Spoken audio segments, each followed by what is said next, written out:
सभी दोस्तों, आप सभी को सादर नमस्कार। दोस्तों, आप लोगों को एक हर्ष का विषय भी अवगत करा दूं। कल हमारा मतलब जब ये वीडियो अपलोड होगा तो हमारा जन्मदिन होगा। तो आप सभी लोगों से निवेदन है कि कृपया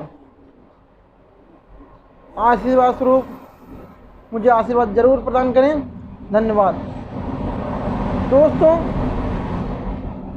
आज की जो सच्ची कहानी है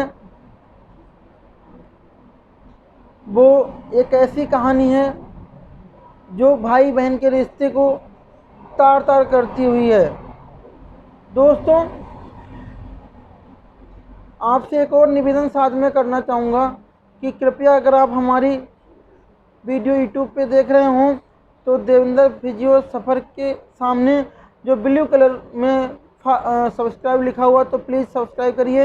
यद्यपि आप फेसबुक पे देख रहे हैं तो देवेंद्र फिजियो सफ़र के आगे फॉलो ब्लू कलर में लिखा हुआ तो उसको ज़रूर प्रेस करिए आप। और हमारे जन्म दिवस की बहुत सारी शुभकामनाएं दीजिए। और आप एक नई कहानी ऐसी सुनिए जहाँ पे एक भाई बहन के रिश्ते को तार तार करती हुई एक कहानी है।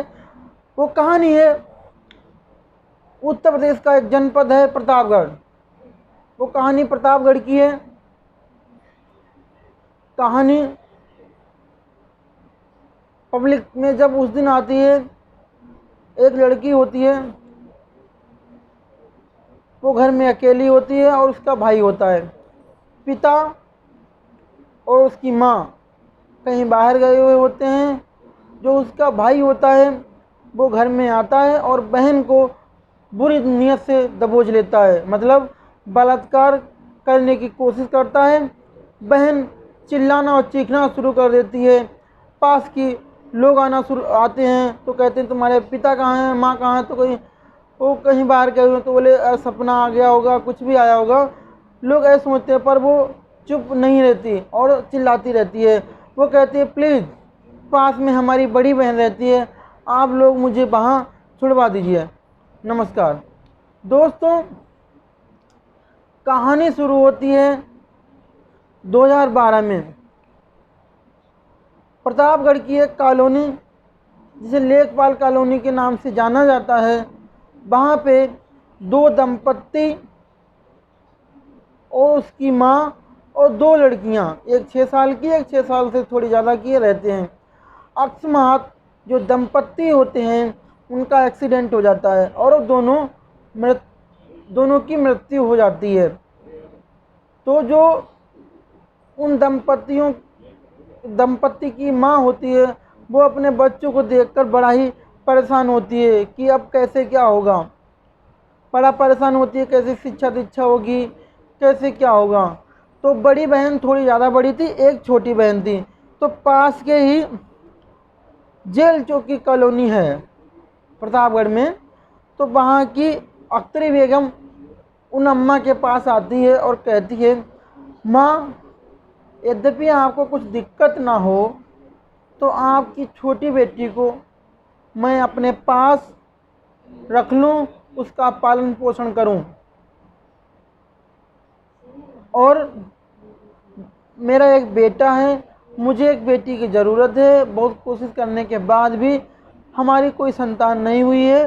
तो आपसे मैं गुजारिश करती हूँ कि आप छोटी वाली जो अपनी बच्ची है वो मुझे दे दीजिए आप। माँ खुश होती है और वो जो बच्ची होती है उसको अख्तरी बेगम को दे देती है। अख्तरी बेगम अपने घर उसको ले आती हैं। बड़ा खुशी, मोहल्ले वाले भी खुश होते हैं कि अब भी इंसानियत ज़िंदा है, क्योंकि जिसका कोई नहीं उसका ईश्वर होता है और कोई ना कोई सहारा देता है, जो कि अख्तरी बेगम ने सहारा दिया है। ऐसे ऐसे करके वो धीरे धीरे बढ़ रही थी। पर जो अख्तरी बेगम का लड़का था जिसका नाम अच्छे बाबू था, वो लगभग 2012 में 12 साल का था। धीरे धीरे वो भी बड़ा होता है और वो उस लड़की पे अपनी गंदी नज़र, मतलब यानी कि अपनी बहन पे गंदी नज़र रखना धीरे धीरे शुरू कर देता है। लड़की इस चीज़ को समझ नहीं पाती है। एक दिन अख्तरी बेगम और उसका पति राशिद घर पे नहीं होते हैं, तो वो बाथरूम में नहाने के लिए जाती है। चूँकि उसे किसी प्रकार का, लड़की को किसी प्रकार का कोई संशय नहीं था, तो वो बिल्कुल निश्चिंत होकर स्नान करने गई। इतने में जो अच्छे बाबू होता है, उसका भाई होता है, वो उसकी नग्न अवस्था की वीडियो बना लेता है। जब वीडियो बना लेता है तो कुछ दिन तो शांत रहता है, फिर एक दिन उससे कहता है, देखो ये तुम्हारी वीडियो है। यद्यपि तो वो लड़की जब अपनी नग्न वीडियो देखती है तो बहुत ही घबरा जाती है और फिर वो डिमांड करता है पास बैठने की, मिलने जुलने की, संबंध बनाने की। वो लड़की जो उसकी बहन होती है वो मजबूर हो जाती है। अंत में जब भी घर पे कोई नहीं होता था, वो अपनी बहन के साथ छेड़छाड़ करता था और कभी कभी बलात्कार भी कर लेता था। ऐसे ही बात है जून 2022 की। जो लड़की होती है उसके पेट में दर्द होता है, तो उसकी जो माँ होती है, जो मतलब जो लेके आई थी अख्तरी बेगम, वो उसको हॉस्पिटल लेके जाती है। जब हॉस्पिटल लेके जाती है, डॉक्टर देखते हैं तो कुछ भी परेशानी समझ में नहीं आती है। जब डॉक्टर जांचें करवाते हैं तो उसमें वो लड़की 3 माह की प्रेग्नेंट निकलती है। जब वो घर आती है तो वो अख्तरी बेगम उस लड़की से पूछती है कब क्या कैसे हुआ, तो वो लड़की सारी कहानी उस लड़के की माँ और अपनी सौतेली माँ जो उसे लेके आई थी उसको बताती है। जो माँ होती है वो अपने बेटे को डांटती है, पर जो करना चाहिए था वो नहीं करती और डांट डूंट के मामले को निपटा देती। वो डॉक्टर पे इस चीज़ का भी प्रेशर बना रही थी कि जो इसके पेट में बच्चा है उसका एबॉर्शन कर दें। डॉक्टर इस चीज़ के लिए तैयार नहीं हुए। उन्होंने कहा कि अब अगर हम एबॉर्शन करेंगे तो एक दोनों की मृत्यु हो सकती है। तो वो घर आ जाते हैं। जब घर आते हैं तो फिर मार्च में लगभग 9 महीने जब कंप्लीट हो जाते हैं तो उसकी डिलीवरी का पेन होता है।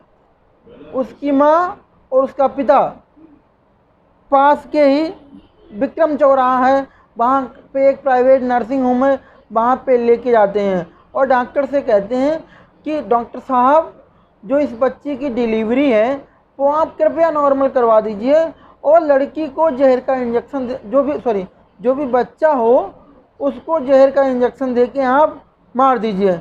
डॉक्टर कहते हैं जो भी बच्चा होगा हम कोशिश करेंगे नॉर्मल हो। बिना सर्जरी के थोड़ी देर में डिलीवरी होती है और एक लड़की का, एक बच्ची का जन्म होता है। जब बच्ची का जन्म होता है तो डॉक्टर अख्तरी बेगम से कहते हैं कि मैं इस बच्ची को जहर का इंजेक्शन नहीं दूंगा, यद्यपि आपको कोई प्रॉब्लम है तो मेरे पास इस बच्ची को छोड़ दीजिए। वो जो नवजात बच्ची हुई होती है वो डॉक्टर साहब अपने पास रख लेते हैं और किसी को गोद में दे देते हैं। ये नॉर्मल अपनी मतलब वो लड़की को लेके पूरा परिवार अपने घर आ जाता है और कहते हैं कि जो बच्चा पैदा हुआ था वो मरा हुआ पैदा हुआ। लड़की को कुछ भी पता नहीं होता है। लगभग जून में नहीं, लगभग 2-3 महीने के बाद जब उसको पता लगता है कि उसकी एक बच्ची हुई थी वो मरी नहीं है, ये लोग डॉक्टर के पास छोड़ के आए हैं, डॉक्टर ने किसी को गोद दे दी है, तो वो डॉक्टर भागी गुपचुप तरीके से डॉक्टर के पास जाती है। डॉक्टर से कहती है मेरा बच्चा दे दो। डॉक्टर कहते हैं कि यद्यपि ये हल्ला मचाएगी, हमारी भी किरकिरी होगी और इनके परिवार की भी किरकिरी होगी, तो डॉक्टर अख्तरी बेगम को फ़ोन पे कहते हैं आप इसे ले जाइए, बच्चा मांग रही है। तो घर वाले उसे अन्य प्रकार से मारना, पीटना, करंट लगाना, इस प्रकार से टॉर्चर करते हैं और लड़की खोज कर टॉर्चर करते हैं।